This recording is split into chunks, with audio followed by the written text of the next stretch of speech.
हुन त त्यो छानबिन समितिले कतिसम्मको लापरवाही गरेको थियो त्यो त यही एउटा फोटोले नै प्रश्न पारिदिन्छ। अनि मुभिज र डकुमेन्ट्रिजहरूले कस्तो झुट फैलाएका रहेछन् भन्ने कुरा त उनीहरूले हामी माथि लगाएको कपिराइटले नै पनि प्रश्न हुन्छ। सो कुर्सीको पेटी बाँध्नुहोस्, किनकि तपाईलाई आज हामी 2058 साल ज्येष्ठ 19 को त्यो कहाली लाग्दो रातमा लिएर जाँदैछौँ।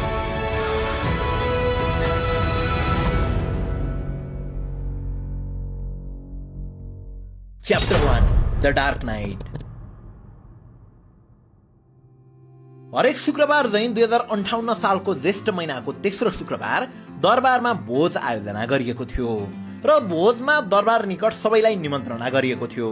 भोज नारायण हिटी दरबारको त्रिभुवन सदन अर्थात् यदि यो नारायण हिटी दरबार हो भने यो त्रिभुवन सदन हो, यही भइरहेको थियो। यही तपाईले देख्नु भयो भने यहाँ दुईटा बिल्डिङ छन्, जसमा यताको यो बिल्डिङ युवराज दिपेन्द्र बस्ने बिल्डिङ हो भने यताको बिल्डिङलाई बिलियर्ड हल भनिन्छ। यो बिल्डिङलाई 3D मा ढालेर भित्रबाट हेर्दा यस्तो देखिन्छ। यता स्नुकर छ अनि यता पछाडि बार पनि छ। पार्टी अथवा भोज हुने भनेको यही बिल्डिङमा हो। यो दुईटा बिल्डिङको बीचमा सानो बगैँचा छ र सानो पोखरी पनि छ। पोखरीको बीचमा सानो पुल छ अनि त्यही पुल हुँदै एउटा बिल्डिङबाट अर्को बिल्डिङ जानुपर्ने हुन्छ। अब यो घटनामा इम्पोर्टेन्ट ठाउँहरू यिनै हुन्, घटना भएको ठाउँ नै यही हो र यसरी थप बुझ्न सजिलो होस् भनेर 3D एनिमेसन स्पेशलिस्ट नै प्रयोग गरेर हामीले घटनालाई रिक्रिएट गरेर देखाउने कोसिस गरेका छौँ। अब उक्त शुक्रबार साँझको पार्टीमा सबै एकपछि अर्को गर्दै आउँछन्, तर ज्ञानेन्द्र भने पोखरा गएको कारणले आउन भ्याउँदैनन्। अब यहाँनिर हामीले पत्याउन पर्ने अथवा फ्याक्ट चाहिँ जम्मा दुईटा कुरा मात्र छ। नम्बर 1 मा युवराज दिपेन्द्रले आफ्नो फोनबाट 8:39 आफ्नो प्रेमिका दिव्यानीलाई फोन गरेर 32 सेकेन्ड कुरा गर्छन् भने नम्बर 2 9:15 राजा वीरेन्द्र, रानी ऐश्वर्या र अधिराज कुमार निराजनलाई वीरेन्द्र मिलिटरी अस्पतालले मृत घोषणा गर्छ।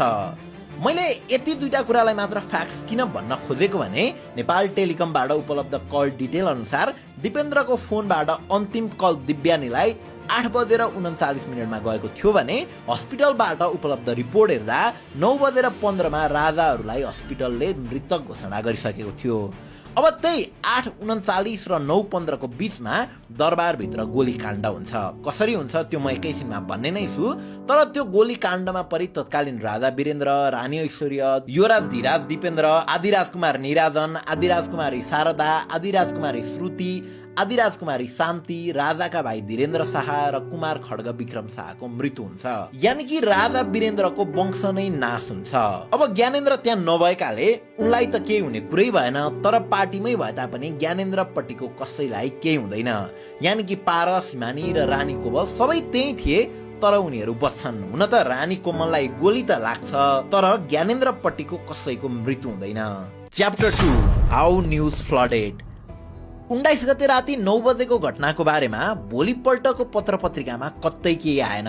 यो 2058 साल ज्येष्ठ 20 गतेको गोर्खापत्र हो भने यो त्यही दिनको कान्तिपुर हो। घटनाको बारेमा उनीहरू मौन थिए।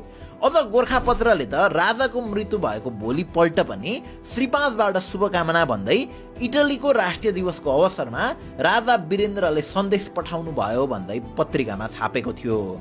अब पत्र पत्रिकामा त राजा रानीको मृत्युको खबर आएन, नेपाली रेडियो र टेलिभिजनमा पनि यो घटनाको बारेमा 16 घण्टासम्म केही पनि कुरा आएन।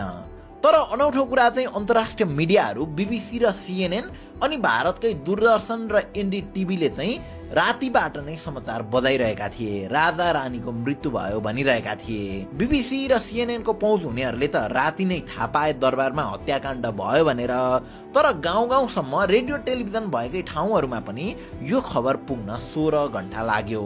19 गते राति 9:15 को हत्याकाण्डको 16 घण्टा पछाडि 20 गते दिउँसो 1:15 सरकारले समाचार त दियो, तर राजाको मृत्यु भयो, स्वर्गारोहण भयो यति मात्र भनियो।